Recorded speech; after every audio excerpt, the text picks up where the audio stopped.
સામને સંદેશો દેજો, સામને રે આટલું કેજો, આટલી અરજી મારી માધવને કહેજો.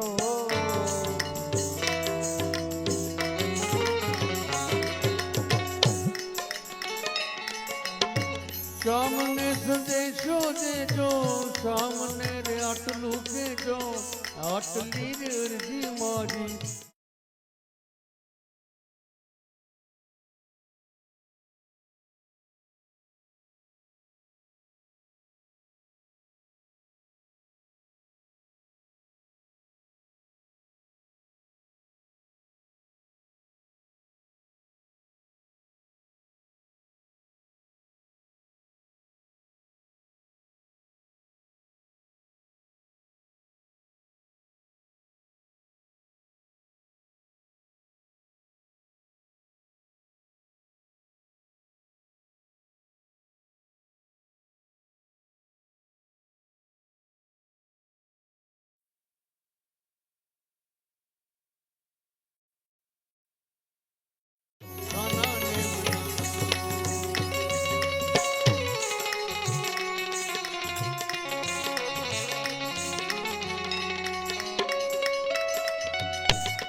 स्वस्ति श्री गणेशाय नमः। श्री सरस्वती नमः। श्री गुरुभ्यो नमः। आए हनुमंत मेरा जिए कथा कहो मति अनुसार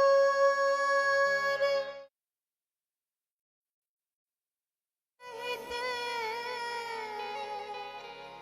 गादी धरूं।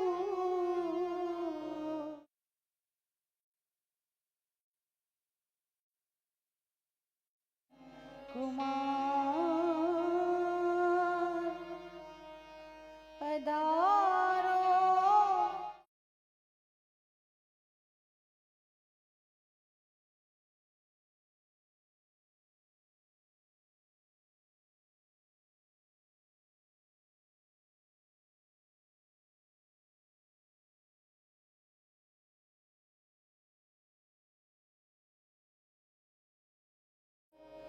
पीतांबरा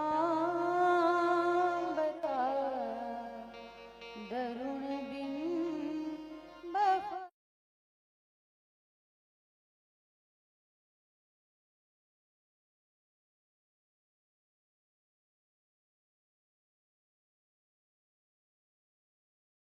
मुखा अरवी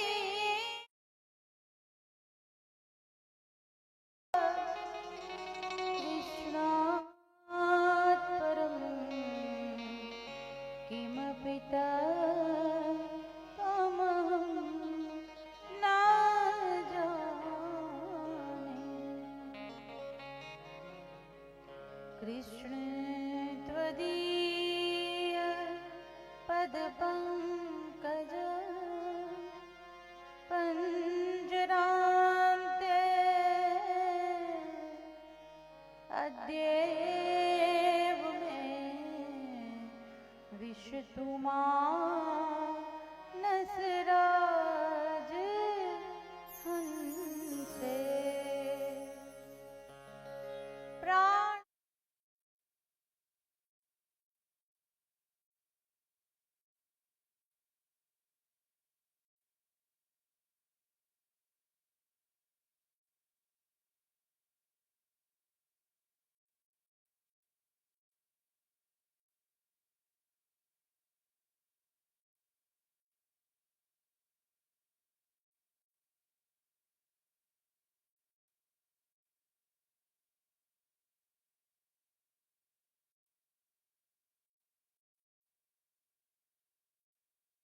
कंस चाणूर मर्द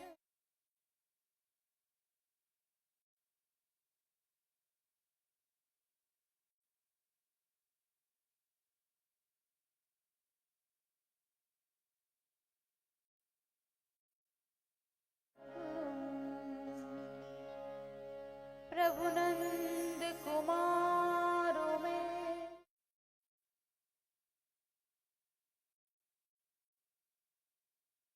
अनुजा कृतार्थ हम कृतार्थ हम कृतार्थ हम ना संशय। श्री कृष्ण गोविंद हरे मुरारी हे नाथ नारायण वासुदेवा। जिह्वे पिबस्वामृतमेत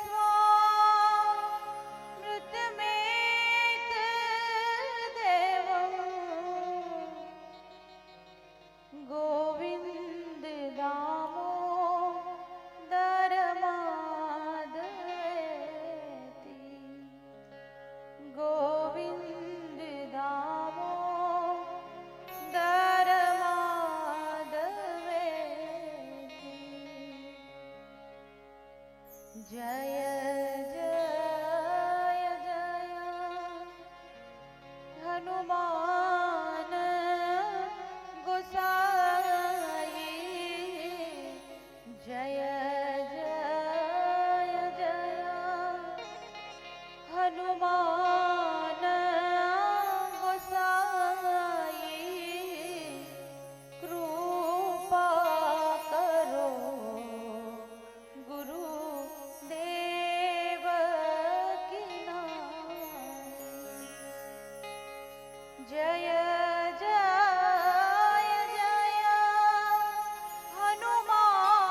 રાધે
ગોવિંદા ગોપાલા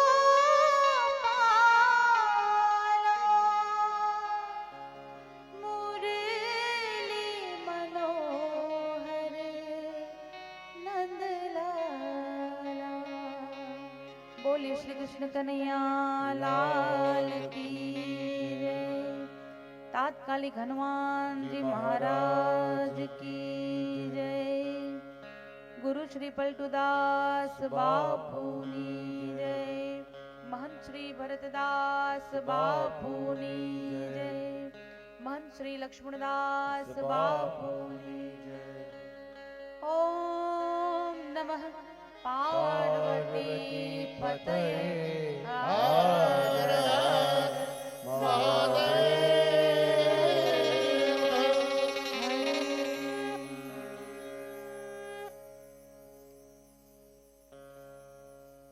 છઠ્ઠા દિવસની બીજા સત્રની કથામાં પ્રવેશ કરતા પધારેલા સાધુ સંતો, બ્રાહ્મણો, સંગીત ઉપાસકો તમામના હૃદયમાં વિરાજેલ પરમ તત્વને યાદ કરી વ્યાસપીઠ ઉપરથી સૌને મારા જય સિયારામ, જય શ્રી કૃષ્ણ, જય માતાજી.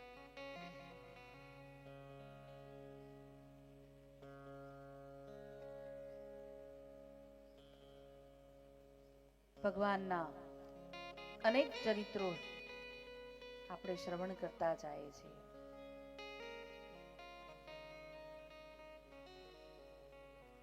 ભગવાનના બાળ ચરિત્રોની કથા પણ આપણે સાંભળી.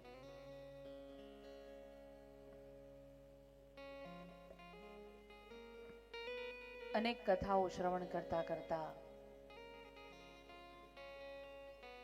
એકાદ કથા, એકાદો પ્રસંગ જ્યારે આપણા જીવનમાં ઉતરી જાય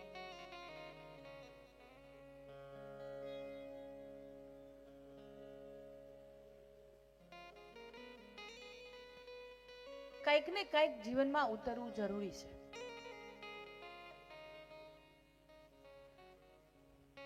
પણ આ છઠ્ઠા દિવસની બપોર પછીની કથાની અંદર ભગવાનના વિવાહની કથા અમારી બહેનો સરસ મજાની તૈયાર થઈને આવી છે આજે તો.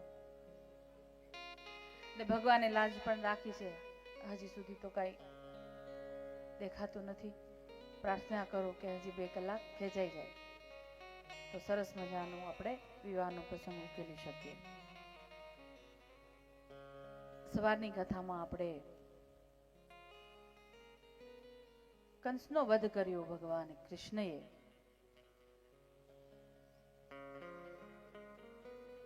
ગોકુળિયાને છોડી અને મથુરામાં આવ્યો.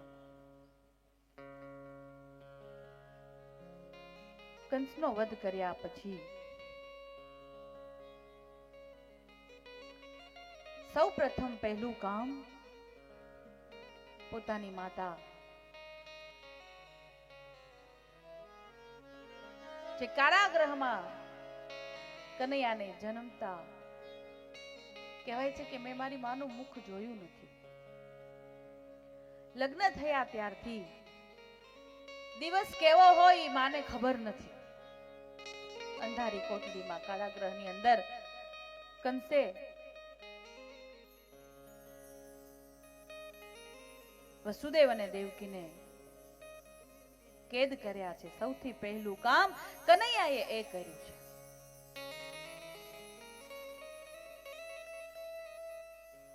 કારાગૃહમાં જઈને સૌ પ્રથમ 11 વર્ષને 52 દિવસે કનૈયો પોતાની મા પાસે જાય છે. વસુદેવ અને દેવકી કારાગૃહમાં બંને જણા આંખો બંધ કરીને બેઠા છે. જન્મ્યું હોય ત્યારે બાળક કેવું હોય, 11 વર્ષ પછી એ બાળક આવતું હોય. દેવકી આંખો બંધ કરીને કારાગૃહમાં બેઠી છે. પણ કારાગૃહમાં પ્રવેશ કર્યો ને માં કહીને કનૈયોએ દોટ મૂકી છે.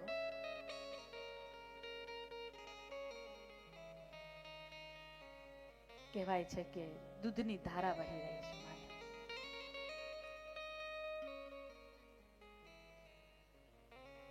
કનૈયો દંડવત પ્રણામ કરીને કહે છે કે માં, મેં ખૂબ વિલંબ કર્યો તને છોડાવવામાં,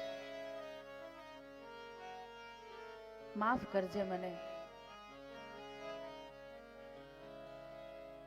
દેવકી કહે બેટા, અમારા કર્મ એવા હશે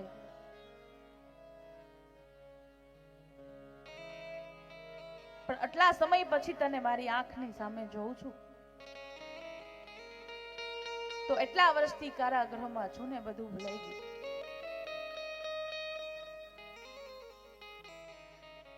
આપણે ખાલી વિચાર કરીએ કે 11 વર્ષ પછી કનૈયાની મા પાસે ગયો તો આપણી પણ આવી સ્થિતિ થઈ જાય છે. એક કથા છે આપણા માટે, આ એક કથા છે. પણ જે ઘટના કનૈયાની સાથે બની છે, કનૈયાની હાલત કેવી છે?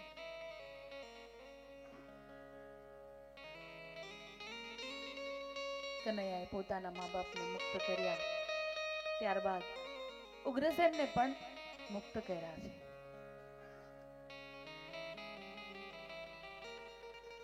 મથુરાની અંદર સરસ મજાનું જીવન જીવે છે. થોડો સમય થયો એટલે ભગવાન કૃષ્ણને વિદ્યા અભ્યાસ કરવા માટેથી સાંદીપની ઋષિના આશ્રમમાં મોકલા છે. ત્યાં તેમનો યજ્ઞ પવિત્ર સંસ્કાર કરવામાં આવ્યા.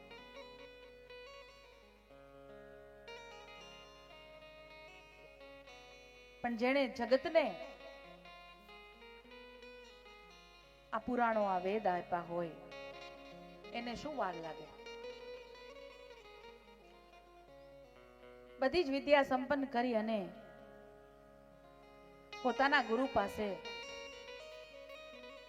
વિદાય થતા હતા ત્યારે ગુરુની અને ગુરુ પત્નીની વાત કનૈયાએ દરવાજા ઉપર સાંભળી. ગુરુ પત્ની કહે છે કે કૃષ્ણ તો ભગવાન છે, આપણો છોકરો ક્યાંય મળતો નથી, એ ધારે તો એ બધું કરી શકે.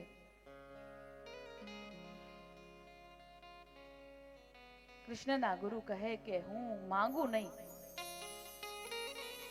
આ વાત કનૈયાએ સાંભળી. ગુરુને વંદન કર્યા અને સામેથી જ કહ્યું છે કે ગુરુમાં,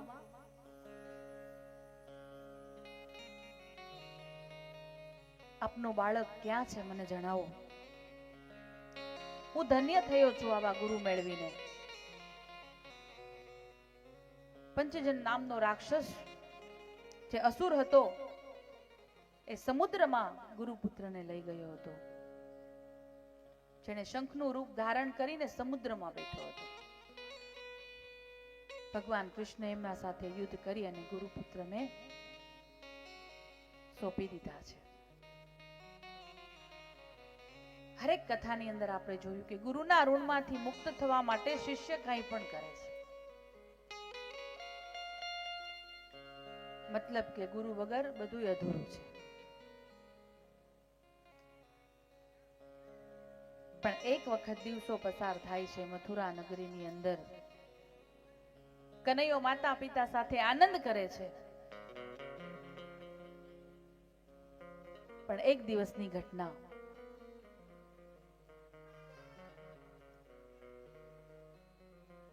દેવકીને થયું કે કનૈયાને થોડો રાજી કરું. સવારના બરાબર ભોજનમાં માખણ પીરસ્યું છે.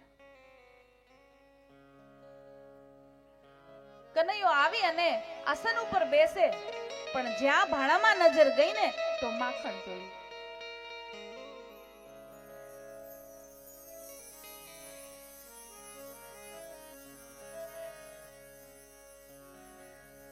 માખણ જોતા અન્ન દેવતાને વંદન કરી અને કનૈયો ઊભો થઈ ગયો.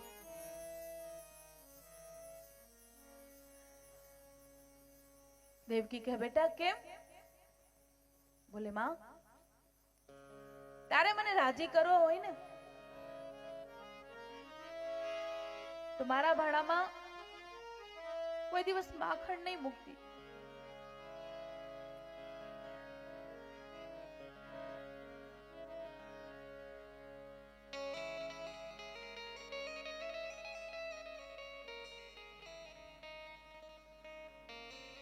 મને મારું ગોકુળ યાદ આવે. વચન આપીને આવ્યો છું કે યશોદાના હાથ સિવાય કોઈનું માખણ નહીં ખાવું.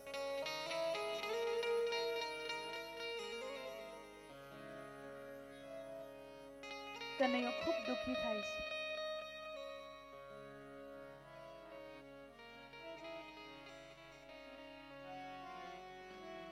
નંદલાલ ને માતા યશોદાજી સામરે મમતા ધૂરી મારી રહી ગઈ ગોકુળમાં. નંદલાલા ને માત યશોદાજી સાંભળે મમતાની મૂર્તિ મારી રહી ગઈ ગોકુળમાં. મમતા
અન્ન દેવતાને વંદન કરી માખણ જોયું ને, ત્યાં તો 11 દિવસ અને 11 વર્ષ ને 52 દિવસ જે ગોકુળિયામાં વિતાવ્યા છે ને, એક એક વ્યક્તિ યાદ આવવા લાગી છે.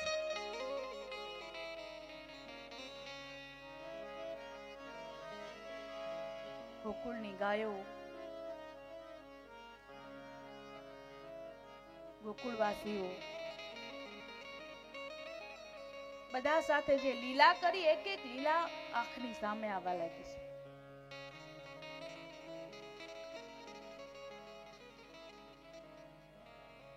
તરત યાદ આવી કે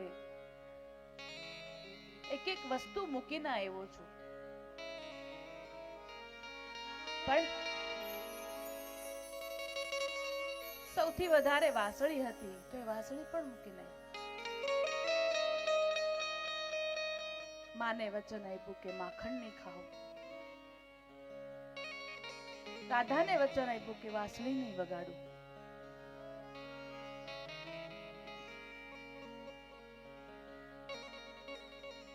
મનોમન સૌથી પ્રિય એવી રાધાને યાદ કરે છે.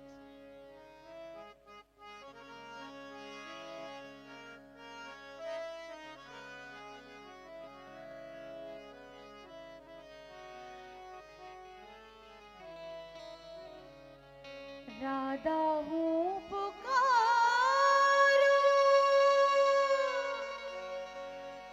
પૂરી દ્વારિકામાં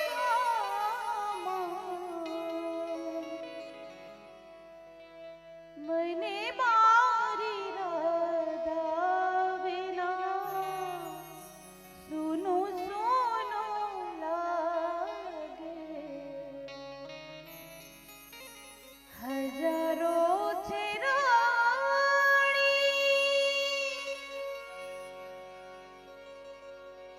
હજારો રાણી, બધું જ હોવા છતાંય કનૈયાને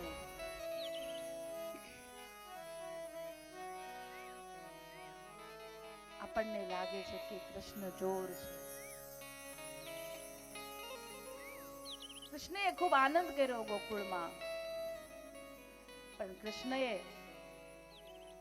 આનંદ કરાયો છે, પોતે સુખ નથી જોયું. મથુરાની અટારી ઉપર જઈને કનૈયો ઉભો રહી ગયો છે. એટલામાં ઉદ્ધવજી આવ્યા છે. કનૈયાનું મુખ જોઈને કહે છે કે કૃષ્ણ, આજ કેમ ઉદાસ લાગો છો?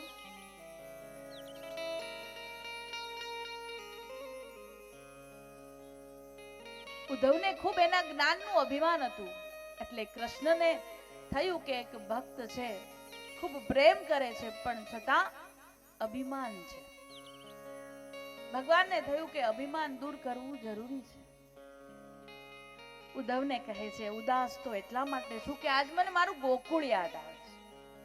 ઉદ્ધવજી, મારો એક પ્રેમ સંદેશો આપ જઈને ગોકુળમાં દેશો.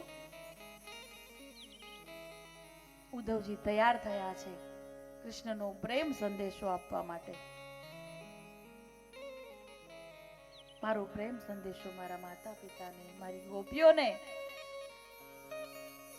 મારી ગોકુળની રજ રજને મારો પ્રેમ સંદેશો આપું.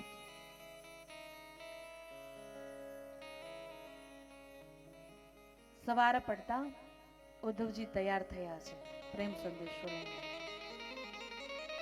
ભગવાન કહે, ઉભા રહેજો, હું તમને મારું પીળું પીતાંબર આપું, એ પહેરીને જાઓ, નહીતર મારી ગોપીઓ છે ને એ તમારી સામુય નહીં જોવે.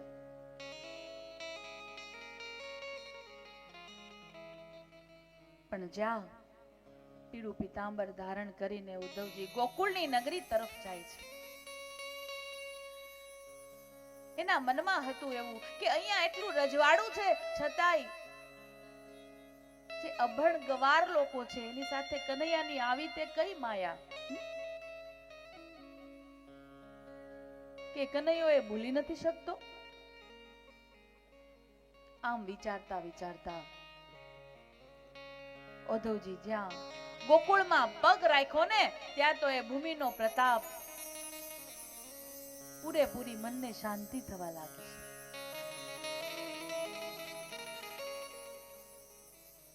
કોઈ ગોપીઓ હતી એને કીધું કે કનૈયાનો પ્રેમ સંદેશ લઈને આવ્યો છું. પેલી ગોપીઓ કહે કેમ પ્રેમ સંદેશ? બોલે અહીંયા નથી ને, એને મને સંદેશ દેવા મોકલ્યો છે. પેલી ગોપીઓ ખડખડાટ હસવા મળી કે હજી હમણાં તો હતો, હજી હમણાં તો મને પાણી ચડાવીને ગયો. તમારું મગજ ફરી ગયું લાગે છે. ઉદ્ધવ વિચાર કરે છે કે કૃષ્ણના પ્રેમમાં કેટલી તરબોળ ગોપીઓ કે જેને હજી એવી અનુભૂતિ નથી થઈ કે કનૈયો વયો ગયો છે. કારણ કે કનૈયાએ કીધું હતું, વચન આપીને ગયો હતો કે જ્યારે તમે મનથી યાદ કરશો ને ત્યારે હું પ્રગટ થઈશ.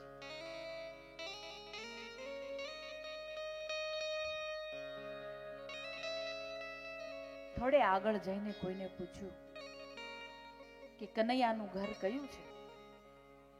નંદ યશોદાનું આંગણું ક્યાં છે? ત્યારે કોઈ બતાવે છે કે ભાઈ આજે ધારા વહી રહી છે ને, એ ધારાએ જતા રહેજો. જે ઘરમાંથી આ ધારા નીકળતી હોય એ જ ઘર કનૈયાનું. કારણ કનૈયો ગયો ને પછી પ્રેમના અશ્રુ એના માતા પિતાના બંધ જ નથી થતા જ્યાં ધારા વહી રહી છે.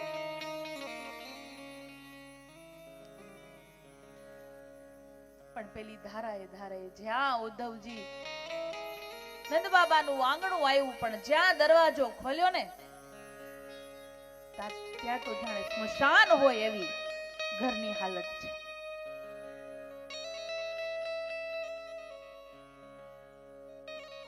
ગાયો રડી રહી છે, પક્ષીઓ સાવ સમાધિ લગાવીને ચૂપચાપ બેઠા છે. જ્યાં અંદર પ્રવેશ કર્યો નંદ બાબા ખાટલા ઉપર બેઠા છે.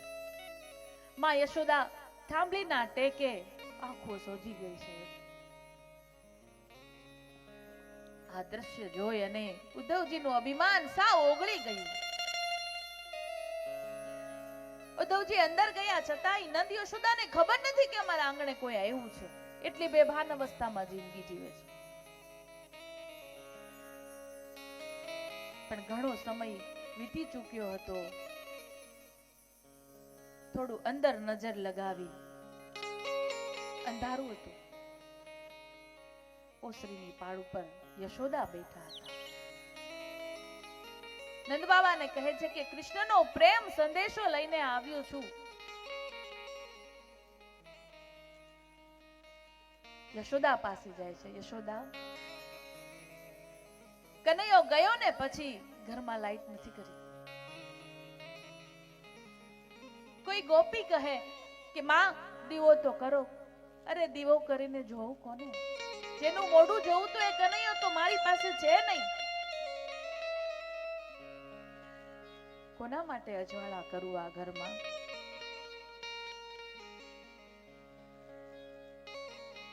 આંગણામાં ઘોડા ઘાસ ખાતા નથી. નંદ બાબા કહે છે, ઉદ્ધવજી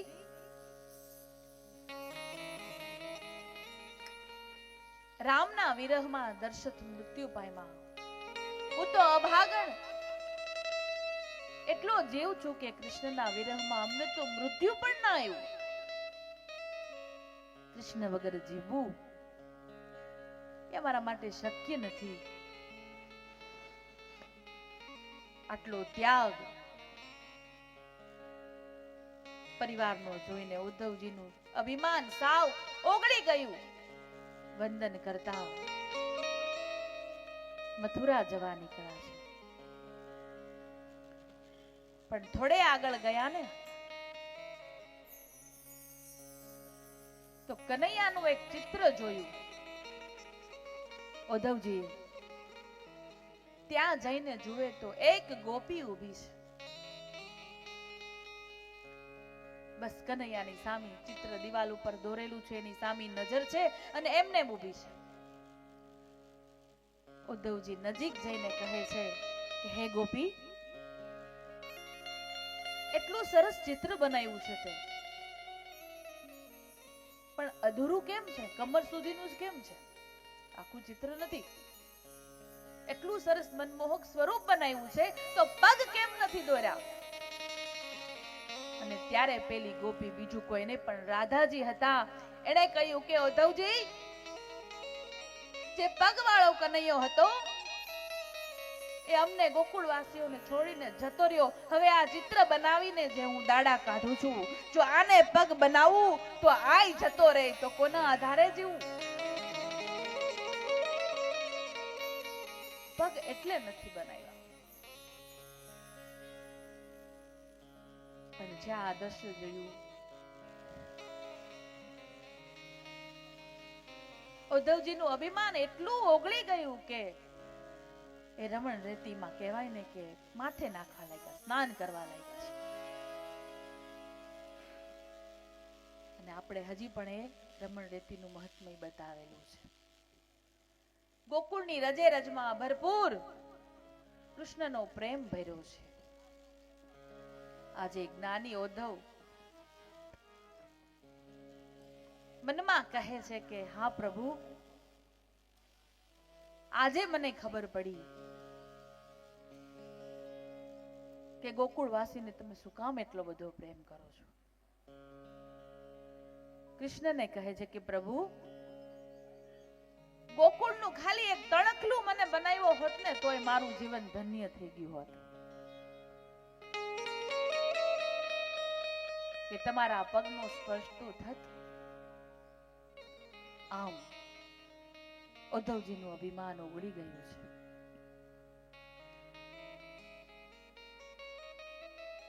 પ્રેમ એકાકાર છે. પ્રેમ એક સમર્પણ છે. પ્રેમ વિયોગ છે. પ્રેમ સંયોગ છે. પ્રેમ એક અનુભૂતિ છે.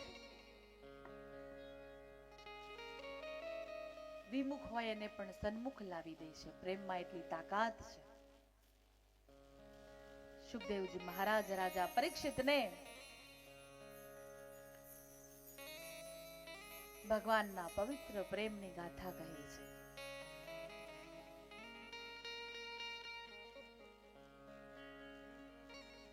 ભગવાન કૃષ્ણ કંસનો વધ કર્યા પછી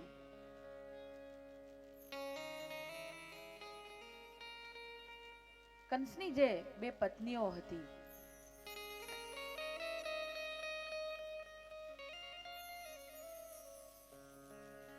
તે પોતાના પિયર જતી રહી હતી. જરાસંઘના વધની કથા બતાવે છે. જરાસંઘ હવે વિચારે છે કે મારે બુદ્ધિથી કામ લેવું પડશે. કૃષ્ણ સાથે જો યુદ્ધ કરવું હોય તો આવું વિચારીને મથુરાની અંદર ચડાઈ કરવાનું નક્કી કર્યું છે. 17 વખત ચઢાઈ કરી છે. 18મી વખત મથુરામાં ચઢાઈ કરવા માટે નક્કી કર્યું.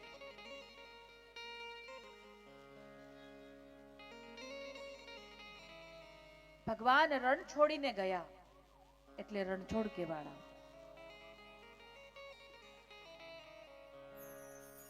યુદ્ધમાં રણ છોડી દીધું એટલે રણછોડ કેવાળા. યાદવ કુળને લઈને ભગવાન એક નગરી બનાવી અને એ નગરીમાં આજ્ઞા કરી કે બધા ત્યાં જતા રહો પરિવાર સાથે. સોનાની નગરી પાણીની અંદર બનાવવામાં આવી છે. પણ ત્યાં આખો રાજ પરિવાર ગયો કૃષ્ણનો. ફરતું પાણી છે. અંદર જવા માટે પ્રવેશ ક્યાંય થાય એવું દેખાતું નથી. એટલે દ્વાર ક્યાં એમ કહે છે અને એટલે જ નામ પડ્યું દ્વારકા.